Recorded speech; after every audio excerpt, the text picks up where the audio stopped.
Ladies and gents, week 3 is upon us, and we have a great game, of course, tonight. And of course, we are the Dynasty Gambit for all of you. In the offseason, we are known for breaking down rosters, but during the season, we talk about players and the games from a Dynasty perspective. Bring a little juice, difference in the during the season. Of course, I am joined by my offseason co-host, Kyle Senra says on Twitter. And I am, of course, the host, Hamid Sandu, FFJunkie85 on Twitter. How's it going, Kyle? This feels kind of nostalgic to me right now. I mean, it is only week 3, so it hasn't been that long. But yeah, it feels. I mean, sometimes the season it grinds through and it goes through so quickly that such a short time can feel so far away. But it's precious time here, and I'm glad I get to spend it with you, Hamid. Always enjoy talking it with you and our viewers, listeners. And we're both wearing red. I guess we're kind of representing the Niners and going for 2 at the same time, I guess. So, well, this is a going for 2 shirt, so it's I'm definitely more than going for 2. Sorry, Jeff. I'm not sorry, Jeff. I mean, not cheering for your Niners, especially not this week. I'll be definitely wearing green on Sunday. That's for sure. All right, and with that, let's jump right in. We're going to start off with Marquis Brown. The dude's been on fire. He has 8 straight games going back to last year where he has caught at least a touchdown. This streak is, of course, not sustainable. And so talking about Marquis Brown from a dynasty perspective, what do we do? He's kind of that odd player. Like, what do you do with them? There's 2 extremes here. Either people are not really high on him or they're just too low on him. What are your thoughts here, Kyle? What do dynasty players have to do with Marquis Brown?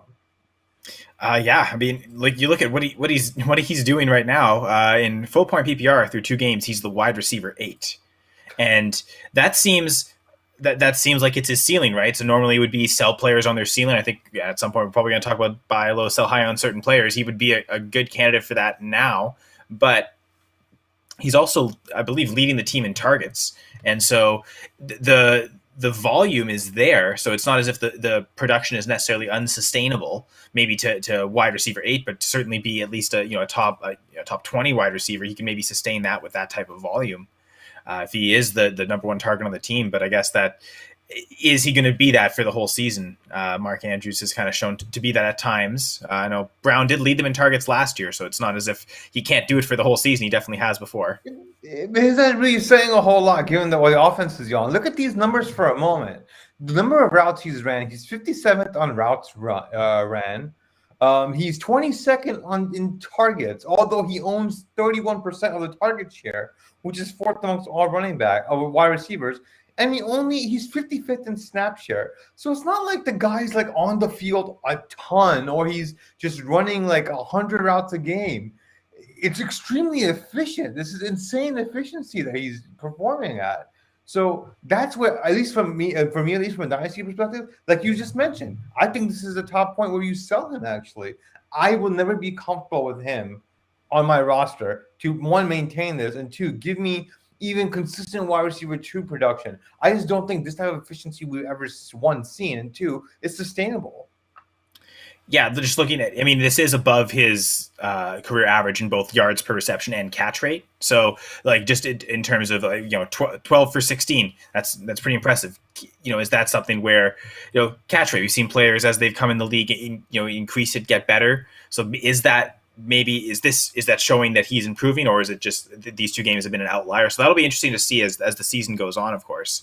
But yeah, I mean, I guess the sell high is what are people willing to buy for him now? Is he suddenly worth a 1st-round pick in fantasy? If so, I think I don't see why not. I think at that price, I would definitely sell no matter what. I don't know. I tend not to. I don't think there are that many receivers worth a 1st, personally. I know. So I've kind of got into a thing with Juju Smith-Schuster. Someone was trying to sell me them for a 1st, and I won't do the 1st outright. Like, okay, like a 1-2 swap, something like that. But I don't know. I don't view Marquis Brown as someone who's worth a 1st. So to your point, if there is someone who is that's the perfect sell window for him.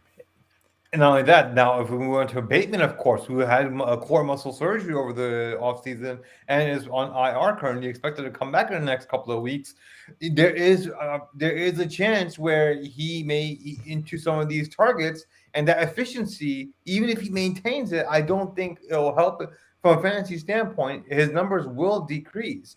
And that's only natural given that Bateman will be returning. And I don't think he's going to hit the ground running. So the first half of the season, Marquis Brown will be the alpha, of course. I think it will eventually, as the season progresses, near the playoffs, is where we might really see that share of those target distribution a little bit more equally between Marquise Brown and Bateman, because Bateman himself and Marquise Brown both share a very similar skill set. So it's going to be really interesting to see how this all plays out, given the offense and how few targets there are to go around in the first place. Moving on to our next topic. This is a really interesting one. I've been seeing a ton of chatter about this on Twitter as well, about George Kittle and the start he's off with. He's off to a really, really slow start, especially for the draft capital you paid in Dynasty and redraft. He's one of the younger types. He's not Travis Kelce. He's a lot younger than Travis Kelce. And Darren Waller, for that matter, I believe. He might be young by a year or two, not that much, but not far off from Darren Waller either. So with that said, are we concerned here? Now, remember also, Jimmy G's not even expected to keep the job. Trey Lance is supposed to eventually take over, and he's more of a running quarterback, more of that RPO that a lot of these offenses that have running quarterbacks are implementing. Are you concerned? What are your thoughts with George Kittle and his dynasty value, and two, his productivity going into this season? Yeah, so my having him ranked as my dynasty tight end one entering the season doesn't look so good anymore. I did too. For what it's worth, I have him as my dynasty tight end one. But doesn't it feel like he should be 3 at the highest? Kind of like filthy. I feel filthy right now. So just thinking about him, because I looked through my rostership. He was actually my most rostered tight end, specifically in Dynasty. Oh, if I look at all formats across, I believe it's him and Tyler Higbee. I got more Higbee in redraft, but certainly in Dynasty, I've been collecting Kittle. I did in one of those leagues try make an offer to try and acquire Travis Kelce. Kittle in a second, it wasn't enough. I don't have my 22nd first in that league. I have my 23 first. I think I want to hold on to that though. But with the 22 first, I might try and see if that would have worked. I don't know if it would have. So it looks like the separation between Kelce and Kittle makes me almost want to go buy Kittle, I think, at this point. I think not so. I think he's probably closer to those lower tight ends than he's ever been before.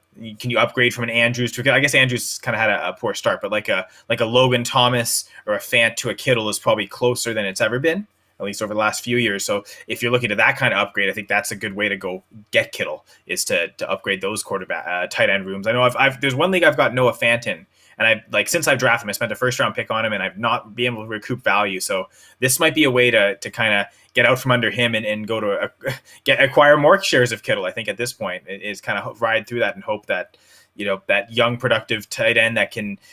Is maybe the best yak monster of them all. I was listening to a podcast today, Scott Connor, the Dynasty and Chill podcast, and he mentioned that Kittle has the most 80-yard plays out of any tight end active. He's got 60-plus yard plays. He's 8 and 6, mixing them up, and no other tight end has more than 2. So from an explosive play standpoint of view, he kind of almost doubles as a wide receiver. So you're less inclined to the lower volume, the worry about Trey Lance. If the efficiency is there, and I mean it has been with Garoppolo, as much as people don't want to say he's a great quarterback, is at least his yards per attempt and his yards efficiency have been good. The touchdown rates, no, and Kittle's touchdown rates personally haven't been that great either for a tight end, but he can, 2 years ago, he and Kelce scored the same points per game, even though, again, it was on a much lower touchdown rate than what Kelce's been used to. Last year, we saw the bigger difference. Kittle was hurt, but I think he can rebound to that. So if anything, the action I'm doing is trying to buy him. So, and I'm going to throw a few numbers out here. So last year he had 83% of the snaps that he was on the field. This year he's actually up 95. That's 12% increase. And he's on the field for 96% of the snaps. That's third amongst all tight ends in the league. Not only that, he hasn't seen a single red zone target. That's not an issue because last year he only saw 3. He's not really that guy. Where he does make his bread and butter, which is yards after catch, last year he finished 5th. And this year he's actually second amongst all tight ends with 79. So he's doing what he's good at. He's actually doing really well. The problem is he only has 9 targets. And even last year he had only 63 targets with 7.9 per game, of course. But it's his usage has dropped a little bit. I don't know. I don't understand why. He's on the field a ton, 96% of the time. That's pretty much the entire game, both times. But he's only seeing 9 targets. And the team is averaging 28 pass plays a game. So I don't know. I am honestly. I can't. I don't understand why he's not being used as much as he should be. It does not make sense. I mean, we could. So the Eagles, one thing it looked like they kind of shut Kyle Pitts down, and I think Kittle's better, but it almost looks like their defense may be more inclined to stop tight ends over the middle than it is wide receivers. That's why we've seen Debo, produce so well against, the Lions. Their cornerback room isn't great. And I mean, they've lost Akuda, and it wasn't great before then, but it's even worse now. Kind of seen maybe them exploit those, the exterior defenses a little more. One thing with the Packers, I mean, their upcoming opponent here, unfortunately, have allowed a bit of production at tight ends, a couple touchdowns in week 1, and Hawkinson had a pretty decent game. Now, he's also the most talented target there. The Lions should be inclined to pass him no matter what. So this will be a real test. I mean, if especially if Brandon Ayuk's not in the game, I imagine Deebo Samuel is going to be covered by Jair Alexander. It's going to make it a lot more difficult for him to produce. So I'd look for Kittle to kind of be that answer more. And if not, this might be a game where maybe the panic sets in if we check in a week now. But I could see him doing really well this week. So I think maybe a rebound in store. I'm going to throw some names at you, Kyle, and you tell me which one do you prefer over Kittle, either Kittle or the player. Are we talking this week or like rest of season or Dynasty? Right just now, Dynasty in general. Okay. I'm going to start naming players. Tell me Kittle or the player. Okay. Jonathan Taylor. Taylor. Antonio Gibson. Gibson. Joe Mixon. Mixon. I'm a running back guy. That was tough. That one was tough because he's a bit older. David Montgomery. David Montgomery. Wow. Okay. This is the last one. Najee Harris. Yeah, Najee Harris. I'm the running back guy, right? Like and that's why I didn't name a single wide receiver. I know you're a running back guy, and I wanted to see where does that line you draw that line. So far, I haven't seen that line. Name me a running back straight up that you would trade for Kittle.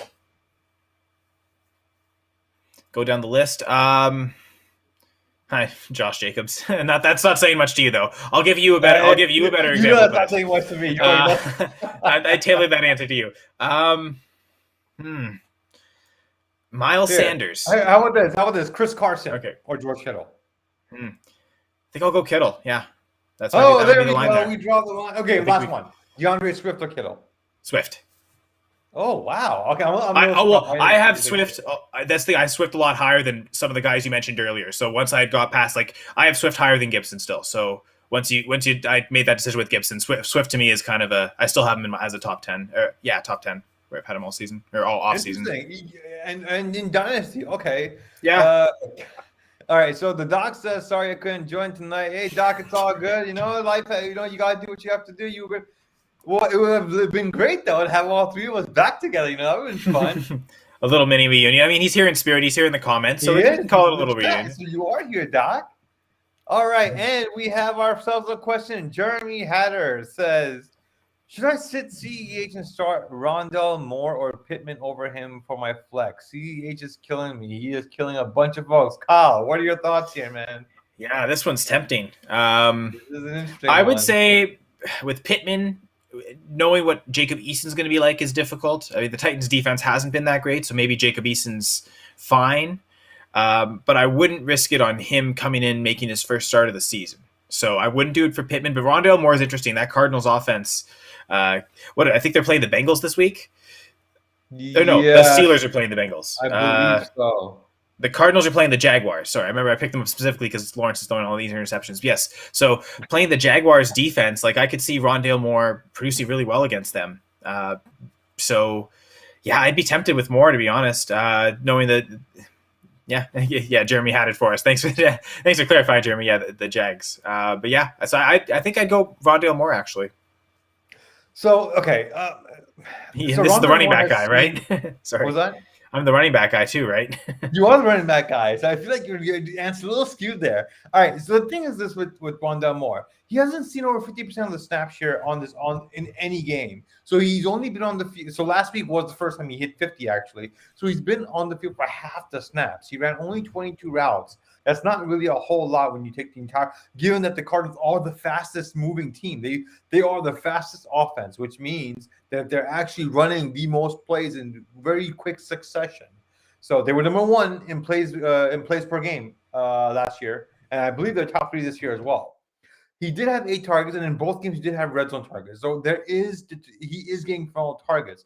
But this was the first time we saw him with at least more than 5 targets, and he also had 41 air yards of his 114 receiving yards.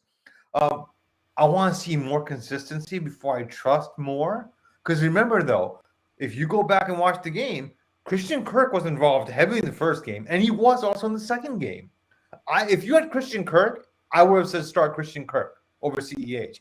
But given Toronto more, I need to see another game before I trust him. I need to see a little more consistency there. CEH is going to be your 3. He is the 3 down back there. Given that, now granted, the goal line work is another story, but he is your 3 down back. I still would not give up hope just yet.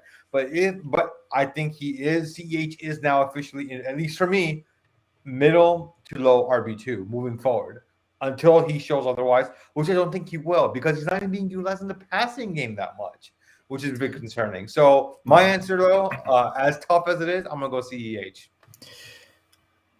So with that said, and let's see. The doc says Kerryon Johnson for George Kittle. 49. I don't really like the 49ers backs that aren't Jermichael Hasty apparently. So I think I'd go Kittle at that point. I think on that team especially, I'd rather the tight end more than anything. Jeremy also says he does have DH Chark as well, but that hasn't been looking too good. Although keep in mind, Laviska Shenault may not even play this week, and we don't even know the extent of his injury currently. So that's something to monitor. I don't think he plays this week. I don't think it's been official yet, but keep that in mind too. If he doesn't play, Chark becomes a very, very interesting option in the game where Trevor Lawrence is going to have to throw a ton. So that wouldn't be a bad. I would not mind you actually starting Chark if you wanted to, but I would still say I think one more week with CEH you have to try. I would go with still, but Chark, if you wanted to start Chark, I would not blame you. The tempting thing is with Moore, because it means that same matchup, right? Like which quarterback do you want to be tied to, Lawrence or Murray? Right now, I'd rather be the guy tied to Murray, thinking that side's going to score more points. But yeah, I mean maybe Chark in theory could be the alpha there, but I guess. Interesting right now that Rondale Moore is leading the Cardinals in targets, receptions, receiving yards, not yards per reception. That's Christian Kirk. But yeah, I think, that's probably not going to stand. I mean, he's only 1 target, 1 catch more than DeAndre Hopkins. I think over the course of the season, Hopkins is going to, be more than him or produce more than him. But just it's tempting that it's that situation right now that right off the bat, he's getting that kind of target share. I mean, you're mentioning, 50% of snaps, but I'm less worried in that offense. I'd be more worried if it was an offense that wasn't running as many plays. But because they are running so many plays, that's meaning more substitutions, more wide receivers coming on the field. I mean, they've given 12 targets to AJ Green, and he's been much less efficient than like all the other receivers. So, there, right? So I would expect to see that go lower and it still be sustainable from Rondale. So I guess it's sorry, Jeremy, that we didn't give you a clear answer here. But yeah, but also Christian Kirk has seen at least 50% of the snap share in both games. Actually, last week he saw 60% of it. So now, and also remember, Rondale Moore had more than half his yards on that one reception of 77 yards in that touchdown catch. That's true. More than half his yards came from that one catch. So I think people are overblowing the final fantasy score versus when you actually look at the stats, what that actually tells you. So I would temper expectations a bit with Moore until I see that consistency a bit more. But until then, it's either Chark or CEH. I mean, it depends on the rest of your lineup, Jeremy. We do have to move on, but I would say I still would lean CEH. But if Laviska Shenault doesn't play, Chark becomes very intriguing. All right, so we'll leave it at this then. I'll do one more week and see. CEH has 12 points 2 weeks and seems to never use him in the red zone. Unfortunately, that is true, but hey, Jeremy, hit us up on Twitter. Let us know what happens. Like I said, Senra says on Twitter, I am FFJunkie85. Hit us up. Let us know how it goes, brother. Hope it works out for you, man. All right. So let's get into the meat and bread and butter that pays the bills on this show for us, which is the games. Actually, let's talk about the quarterbacks really quick, Kyle. I did want to cover this with you. It does transition into our game, or one of the games we're talking about. Actually, let's start off with the game then. The Colts and the Titans game we're going to talk about here. And what we're going to do here is we're going to take players that we're not going to talk about the studs. We all know the Jonathan Taylors of the world, of course. But we're going to talk about the players that are beyond that in the depth chart and give you our dynasty analysis and our opinion about those players. And this leads right into the very first one. Jacob Easton is expected to start. Although Wentz has not been officially ruled out, which is mind-boggling. You have ankle sprains on both ankles. Why aren't you ruled out yet? But that's not the point. So, Kyle, I'm gonna let you hit that up with Jacob Easton, man. Obviously, if you're in Dynasty League and he shouldn't be on the bench, on the waivers, first of all. But if he is, of course, you're gonna go pick him up, right? Yeah, I mean, in Superflex, he probably should be rostered, but yeah, definitely would do that. Even in single quarterback, I suppose, yeah, it depends on I guess that depends on leagues, because you can see some leagues where there's a ton of quarterbacks available. Like if someone like Derek Carr is still floating on the waiver wire, I think I'd go with the more established veteran. That's madness. He's still on the waiver wire. But yeah, I saw him. I picked him up after week 1 in a league, so maybe that in some leagues it might be. But yeah, I think it's in leagues where all the starters are rostered. He's a starter, so he should be. Yeah. Now, do we start him this week? I think in single quarterback. We haven't hit bye weeks yet. If you were relying on Carson Wentz as your QB1, then that'd be someone who would need it, or like a Fitzpatrick, maybe kind of relying on both of them, and they weren't able to get Heineke. But outside of injury replacement, I don't think I'd start Easton this week, even though the Titans matchup does seem like it's a defense that can allow points. Where would you rank Jacob Easton amongst in Dynasty currently? Is he even inside your top 25? No, I wouldn't.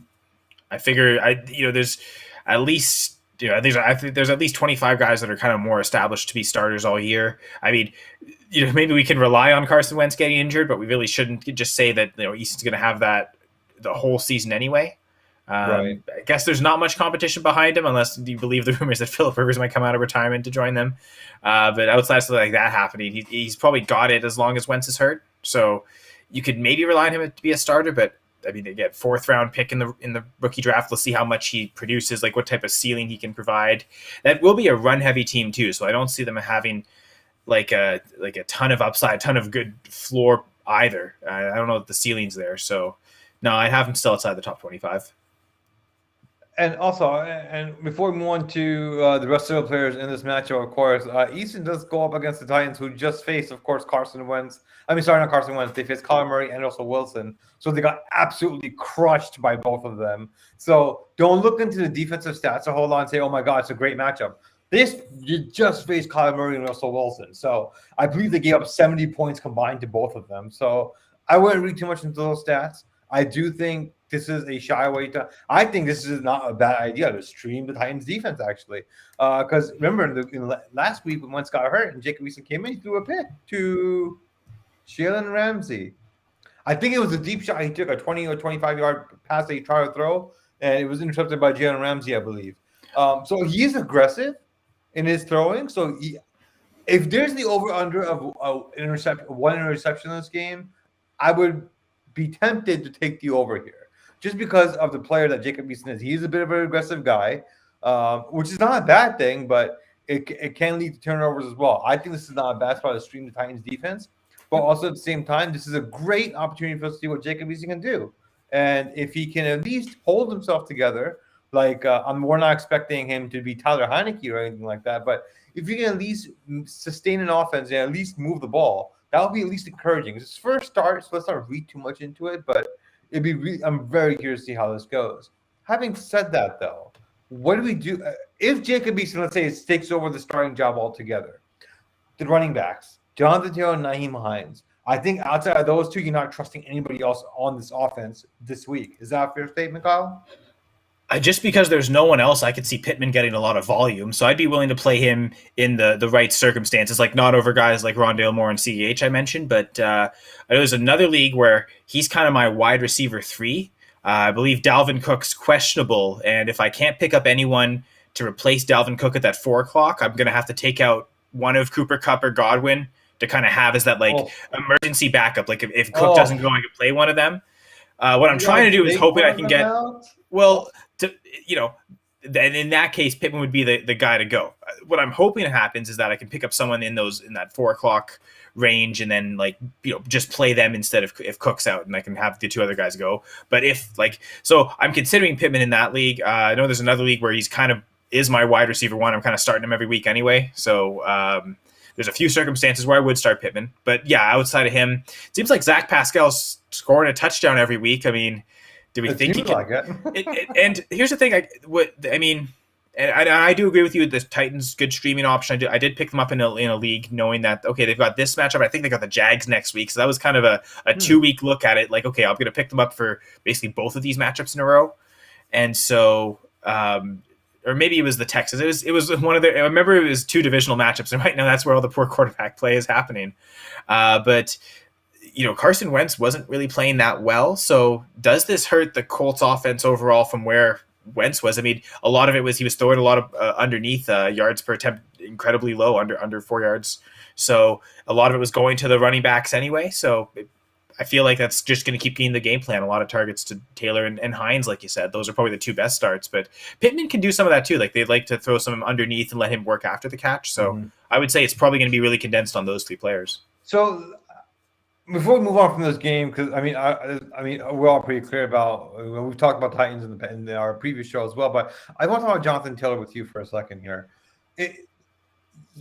Everyone in the offseason, everybody and their mom and dad, brothers and sisters, unborn kids, even the cicadas that we had in the offseason were like, Jonathan Taylor is going to be a stud, a top 5 running back. He's a top 5 dynasty running back. You have to have him. And starting up this season, he's actually not off to a great start, but the usage is actually there. If I'm not mistaken, last week he had 3 goal line on the 1 yard line. He was stopped all 3 times at the 1 yard line. That's something CEH did actually last year, week 1, if we recall. He was stopped at the goal line twice or 3 times. I don't remember in week 1, even though he had a good game. But how concerned are you from a dynasty standpoint? If you're a Jonathan Taylor owner, I don't think you're selling him because you're not going to get fair value. But how worried are you that you overpaid for this guy with the draft value? Yeah. So as someone who does have Taylor in a couple spots, Okay. Yeah, bought him in an auction league as well as it was a 2-copy auction with $1,000 budget. I think I bought him for. Probably one. I want to say it was like 155, 160, something like that. It's funny. That was a league where there was like a disparity. Like the first copies of a lot of the running backs ran for a lot more than the second copies. So I believe of the second copy backs, he was the highest. But sometimes it was comparable to some of the other copy of Jonathan Taylor ran for a lot more. And I thought that was just that comparison alone. I got the cheaper Jonathan Taylor. So I took him there, but yeah, it's one where I'm definitely not thinking about selling him. I like the usage. I like the passing game usage, not so much last week, but 6 targets in week 1. That's encouraging because that was the one thing we were maybe more worried about than the red zone and goal line usage. So I'm not too concerned. Again, and they faced some tough matchups too. They had the Rams, and then I believe it was the Seahawks week 1. No, I think it was week 2, wasn't it? Oh, they faced the Rams this week, right? Yeah, it was week 1 of Seahawks. I'm pretty sure it was Seahawks. So, I mean, some good defenses with some good linebackers, front sevens that can kind of stop that. Linebackers, especially with the Seahawks, you think more of Aaron Donald than that defensive line with the Rams. So, as they face, I'm not, like this week with the Titans, I have Jonathan Taylor in my weekly rankings as RB4. I think this is a great matchup against the Titans. I know we said that with them. They also face the Seahawks. It's funny how there's a lot of common opponents in the early games. I noticed that too. Like the Packers this week played the 49ers. They both just played the Lions. I feel like there was maybe some intentional things happening there with the NFL schedule makers, maybe to just keep, I don't know if it just the fear of COVID. Master plan. Keep the kind of same teams playing together almost. Okay, well, these teams only played against these, so I don't know. There's probably a lot of trickery with the schedule, so kudos to them this year for that. But yeah, so I think as they face less solid front sevens, Jonathan Taylor's going to find we'll find the goal line more, get those touchdowns with those opportunities. Let me ask you this: Jonathan Taylor inside your top 5 in Dynasty amongst all running backs? Yeah, I'm still going to be stubborn and have him at RB2. Like I've had him all offseason. Fair enough. All right. And as you know, it's well documented. I had Jonathan Taylor outside my top 10 in Dynasty. But also, Jonathan Taylor does lead the league in red zone, and 12 carries inside the red zone and 6 carries inside the 5. And no touchdowns. Those touchdowns will come. Of course, the usage is there in the prime spots, but it's just not being converted to touchdowns. So we'll see. And 3.3 yards to carry. Oh, man, this is not what we drafted. But we'll see what happens. It's a long season and Dynasty, plenty of years to go. He's really young. Obviously, if you have him, hold him. People are going to try to buy low on him. Do not sell him. We both, I think, Kyle, you and I both agree with you. Hold him. Do not sell him. He started slow last year, and specifically the offensive line started really slow last year. Like they were not. His usage wasn't. That too. His usage also. That's what it was. It wasn't. But he was also his usage wasn't there. Well, he was also really inefficient early in the season too. And his efficiency as his usage, they both kind of went up as the season went on. But the Colts offensive line was actually their a metric I like seeing from Football Outsiders, adjusted line yards. The independent of the running back score, how much is the line blocking? And last year, for a good portion, they were outside the top 20. So far through 2 weeks, they're 14th. So I know, and Quentin Nelson, we know he's not 100% healthy. So as he gets healthier, this line should continue to improve, at least at what it was last year, because it hasn't really been the same top 5 line that we saw, as they were top 5 in adjusted line yards in 2019. And so a dip last year, but a little bit of a rebound. So as that line gets better and gels better, I think Taylor will also be more efficient as well. And not just Taylor, but Naeem Hines as well. Maybe even Marlon Mack. Marlon Mack. He's getting carries. We're not going to talk about the Titans a whole lot here because outside of AJ Brown, we've talked about Julio Jones and even Ryan Daniel on our last show as well. You can go back and listen on Spotify and YouTube. You can find it on Twitter. I say start Tannehill over Rodgers this week. I don't know if just to kind of compare quickly to Tannehill. Tannehill or Rodgers? I'm a little scared with the Packers going to the West Coast to face the 49ers. They've struggled. I don't like Billy Turner at right tackle against them either. So I'd much prefer Tannehill in this matchup against the Colts. I have to agree. I debated this last night on the Armchair Show as a guest commentating, and I'm considering putting Daniel Jones in my lineup over Aaron Rodgers in the league, playing the Falcons defense. A hot DFS start this week against the putrid, horrendous, as always, Falcons defense. You and I might as well go play defense for them. It doesn't matter. It doesn't make a difference. But we have Izzy Ortiz. Hi, Kylie. Hey, so you're Kylie, huh, Kyle, to some people? Stay away. Mac is whack. Yeah, I agree. I mean, I've got him rostered in one league that's just like it's a deep running back, point per carry, hold any running back that has a pulse type thing. But because I haven't, but yeah, outside of that, I think it's going to be mostly Taylor. All right, and with that, let's talk about tonight's game, which is, of course, the Panthers are playing, and of course, the Panthers are expected to, of course, win this game against the Texans, who are going to be without Tyrod Taylor, who got this team off to an offensively very hot start, of course. Now, so let's talk about first, because there's so much to dissect in this game. Let's talk about the Panthers side first, because that is where I'm really curious to get your thoughts. Do you think that Sam Darnold is someone that we should take seriously at this point, or do you think it's a matter of just the system and the schedule that he's had so far? Well, as a Packers fan, I'd like to say that the Saints' defense is pretty good. They made them look really silly, but maybe not. But no, I mean, we've got a lot of the weapons ranked highly. I don't know how high you have DJ Moore ranked in Dynasty, but I've seen a lot of, like, all three of him, Robbie Anderson, Terrace Marshall, a lot of rankings have them in all three in the top 40.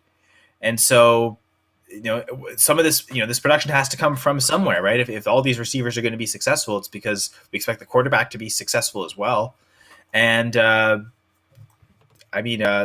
terms of giving him a good offensive line, they're 4.3% sack rate, 8th in the league. The 2-game, it's a small sample size, but so far he's gotten a lot better protection offensive line play than really he's ever had in his career. So this might be the best opportunity he's getting, and maybe we shouldn't be so surprised we're seeing the best of Sam Darnold. This might be his ceiling, but if it's certainly a lot better than what he's ever produced. So, speaking of statistically improving, last year with Adam Gase, oh my God. So his average depth of target was 9.5 yards. This year, 7.5 yards, which means fewer air yards, fewer deep shots, easier completions to actually make here. So his completion percentage speaks for itself, 68.5% completion percentage. So, and it's coming. Now remember, the teams he's faced though as well, we had to take that into account. We can't discount that. He went up against the Jets, of course, week 1, and then faced the Saints defense, and they were missing Marcus Davenport and Marshawn Lattimore that game as well. So he hasn't really been challenged yet, and that defense has actually stepped up and handled their business, granted against two not really good offenses. So I'm very curious how they perform. Week 4 is when they go up against the Cowboys, and that is when we're going to get a true sample of what this team truly is from an identity standpoint. I have Sam Darnold outside my top 20 amongst all quarterbacks in Dynasty. While you were asking about DJ Moore, I have DJ Moore 19 and Robbie Anderson 25 amongst all receivers in my Dynasty rankings. Okay. And I guess it's still the long-term questions. Like, do you still have, like, beyond this year, what does his starting job look like? Is that he's on a 1-year deal as well. Sam Darnold is right now. He didn't sign an extension with them, and Sam Darnold for me, he's my QB 28. He's QB 28 for me in my Dynasty rankings. I was never high on him to begin with, even coming out of college. He kind of reminds. I don't know. This might be an unnecessary shot, kind of like a Chad Pennington to me a little bit. Not going to be flashy. He's going to be that boring, steady QB who's going to be able to, complete some drives and be inconsistent, but nothing too flashy. No real high upside. So that's why I have him ranked as low as I do in Dynasty. I might be the lowest on him, but that's just my explanation as to why.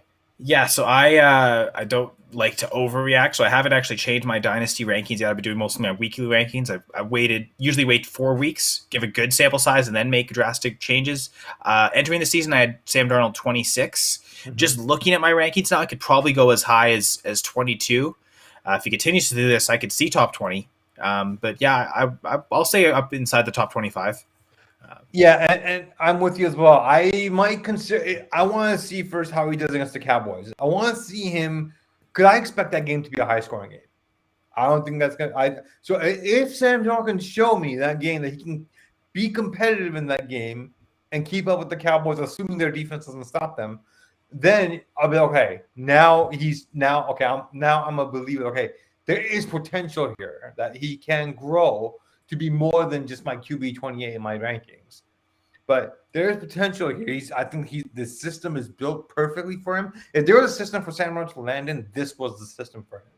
So we'll see how it turns out. But I'm curious. Do you have your Dynasty rankings out right now? Yeah, I have them up. Where do you have DJ Moore and Robbie Anderson ranked? Yeah, I'll check a look at that. I think I've got Moore pretty close to you. Wide receiver 19, maybe 18. What do you look at? Are you looking at half point or full point? Full point. Okay. Yeah, me too. Actually, never mind. I've got him higher. I've got him at 12. Oh, wow. I think in redraft I had him down at 18, 19. And then Robbie Anderson, I guess a little lower than, down at 41.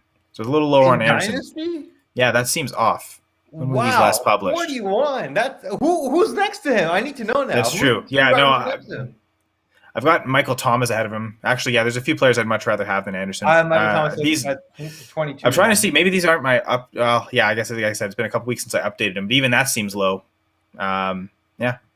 Oh, so yeah, I would say if I'm that's a conversation for another show. Then I'll say top 40, like probably 37, 36. Okay. Sorry. Yeah. All right, but I'm gonna make a mental note of that. Kyle. We're gonna have a conversation, Kyle, about this another time. Yeah, again. I guess week 4 can't come soon enough to update these. Maybe I have to do them sooner. All right, so let's talk about the other side of the ball here, the Houston Texans. Now, Davis Mills is making his debut a lot sooner than we expected. Because Tyler Taylor's actually doing pretty decent for these Texans. Starting out 2-0. No one saw them this coming, of course. So it's very It's a very surprising Texans team. So, give me your thoughts on Davis Mills. And, well, of course, at the time, I didn't have my rankings to include Davis Mills. But, of course, if I were doing my rankings right now, he'd be near the bottom of all starting quarterbacks for me. Because this team – so, just for our listeners as well, Dynasty is not just about the individual player. Redraft is more about the individual player and who their quarterback is. It's a little bit more restricted. Dynasty, you think about the organization, the defenses, the offenses that are built around them. How much more time do they need to build a roster to make that player successful? And for me, when I look at this roster and this organization, Davis Mills is really going to be low for me in the bottom half, actually bottom 5 even for that matter, and not maybe because of his skill set. He could be a great QB, but there's so much this team has to build around. That offense is horrendous. Now, yes, Tyrod Taylor is scoring a ton. The schedule hasn't been tough for them. But, Kyle, give me your opinion about this offense as a whole. Like, from a dynasty standpoint, do you even want a piece of this offense outside of Brandon Cooks? Yeah, I'm looking through some of my leagues. I've got random shares of like Philip Lindsay, David Johnson, running backs, right? Roster any running back you can. In terms of Mills, I do have him. I did draft him in one league in the third round of a Superflex Dynasty League this year. And one of the things I was doing is like, can I get a second for him once he starts? So I've kind of set that offer out. So far, no bites. One offer is still standing. Another person's responded by, willing to buy them for a third. So get like at least recoup my cost, which if he comes out and does awful against the Panthers might not be the worst thing in the world. So it might be one of those, just cut the losses and take the third. So I guess I still have a few minutes to decide that if I want to do it before the game. But yeah, I don't. Yeah, like you're saying, like there's so much stacked up against them. The Texans are going to have to do so well to win enough games to not be in a position to take a quarterback really next year. I mean, if they're already won 2 games, that might be more than what most people were expecting anyway. But if they're in a position to draft near the top of the draft, you got to think they're probably going to think quarterback again. If nothing's been resolved, they can't address it in free agency, or something resolves itself with Watson. But short of that, it seems like they're going to be looking for another quarterback again. And I mean, maybe they keep turning to Tyrod. That might be a thing. It seems like Mills. I mean, to me, Mills is going to have to play amazing for it to not be Tyrod's job when he gets back. I mean, just from a wins-loss perspective, they're going to have to win games, right? I mean, if let's say he plays 3 weeks and they're 1-2, you're probably going back to the guy that went 2-0 and was your week 1 starter anyway in Tyrod Taylor. So just to keep getting job, he's not only fighting against Tyrod, but he's fighting against the rookie class from next year and maybe a free agency class next year too. That's a good point. So much against him. Yeah, I'd look to, even from the young quarterbacks, I'd much rather have Kellen Mond. Like in that draft, I kind of took Mills as the last guy. Like Mond and Trask had already gone. Mond's path in Minnesota is a better way. So this might be something.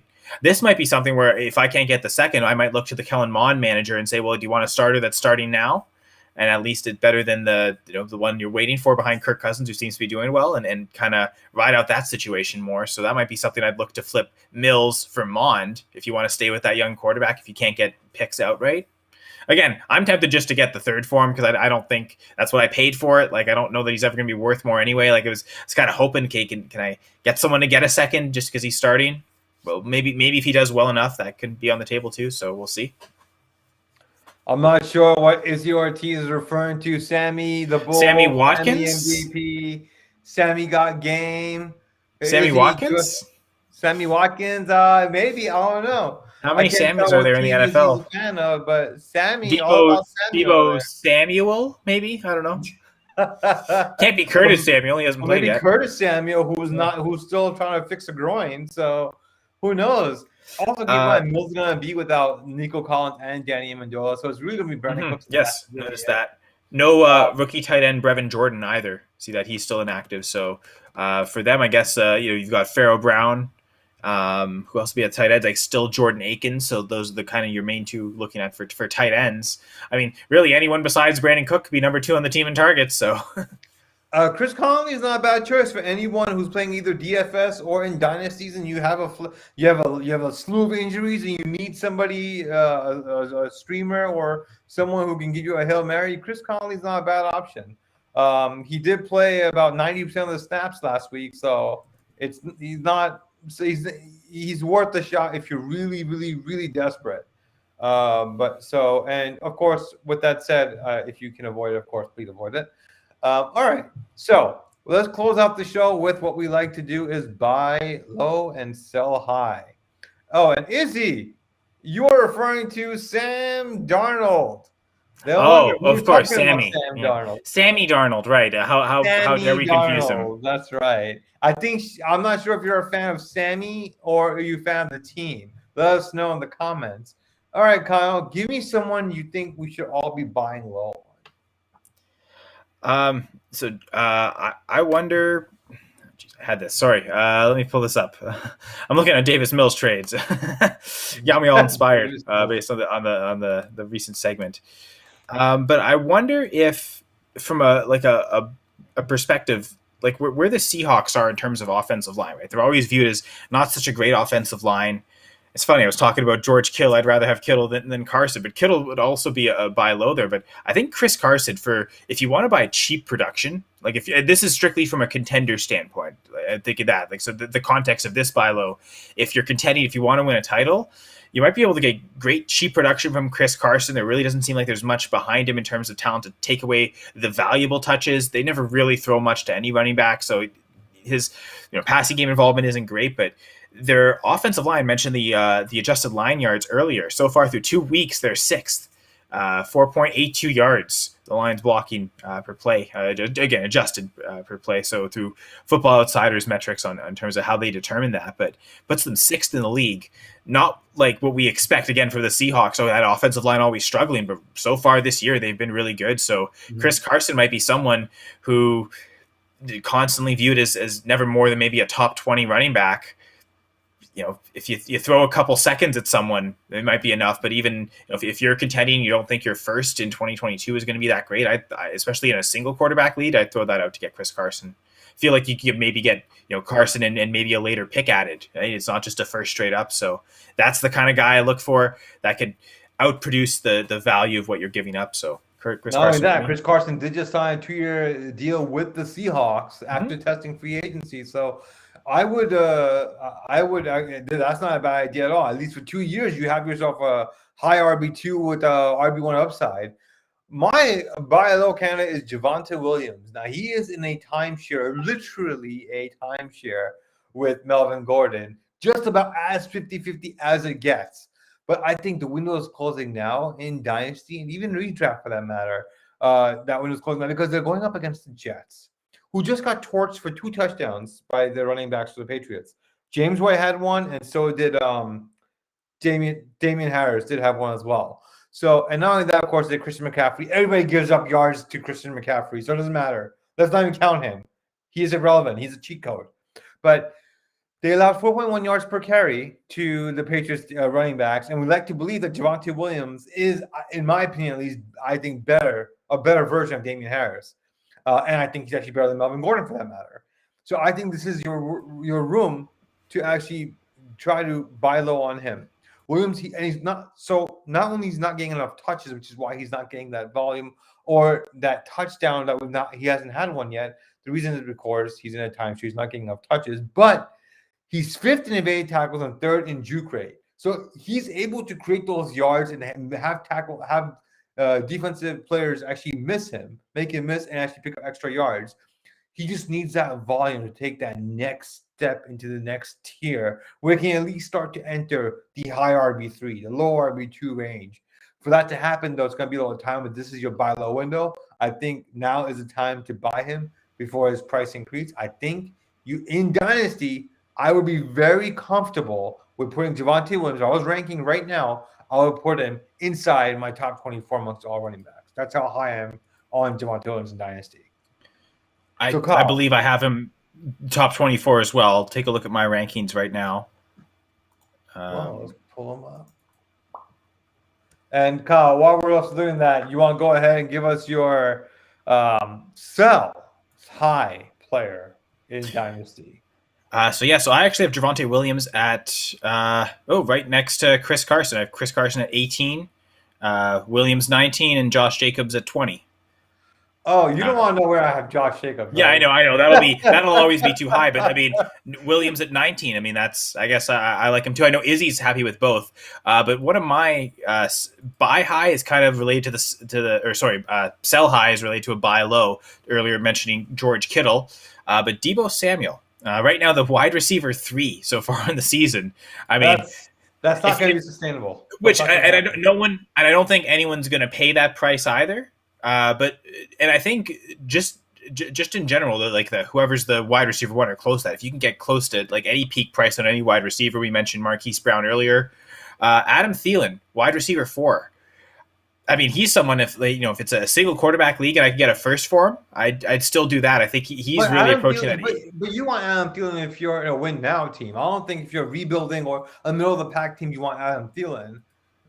Only because of his age at this point. Mm-hmm. And yeah. So that would be, again, the lens of buy Carson as a contender, definitely sell Thielen as a rebuild team. But even as a contender, I like the idea of that first being a liquid asset that I could use to buy another player.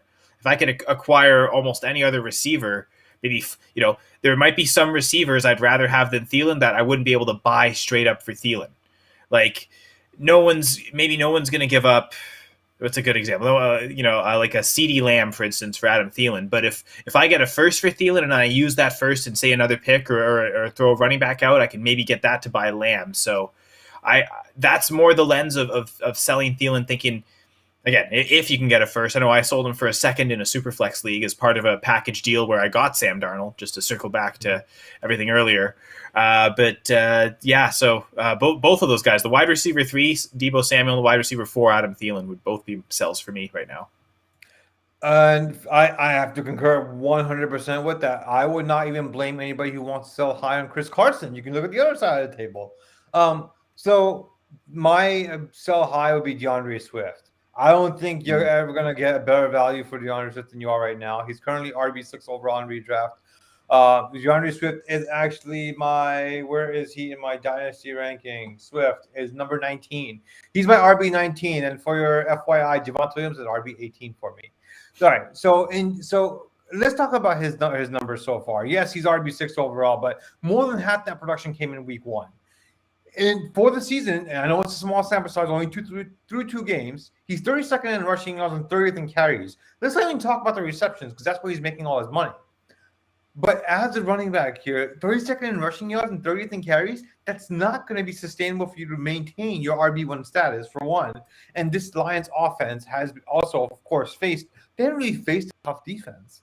So I don't think that once they do get later into the season, that this combination is sustainable, just dunking and dunking and dunking these passes to these running backs. Not only that, but even DeAndre Swift is not very efficient with his touches either. He's 25th in opportunity share, so he's not even seeing a big opportunity of those touches because Jamal Williams is there.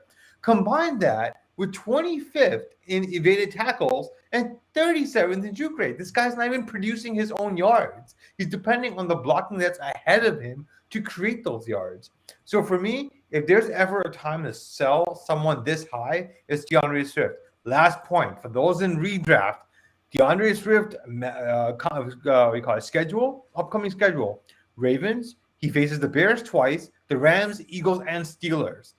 That's a horrendous running back schedule. I want no part of it. If you have him, you don't want any part of that. I would definitely look to sell DeAndre Swift, not only in redraft, but also in Dynasty. It's funny because I just bought him in redraft, actually.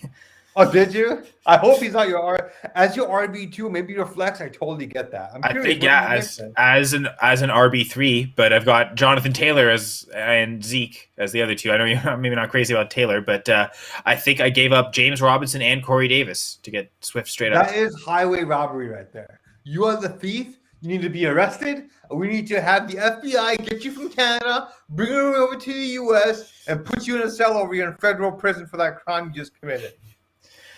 We don't extradite nationals here in Canada. What I will say is that I remember in the draft, I passed up on Swift to take James Robinson, and 2 picks before my next pick, he went. And I thought, oh, can I snake it to where I get it back? And I didn't, and I kind of regretted it. So I went, and after week 1 I kind of looked at, you know what? If I can if I can undo that trade, I'm willing to pay more to undo that, or not trade, to undo that decision. So that's why I added Corey Davis to James Robinson and bought DeAndre Swift. So I'm all in on James Robinson, and this is just a random stat for you. I was reading this the other day. His snap share is actually pretty close to 65 to 68%.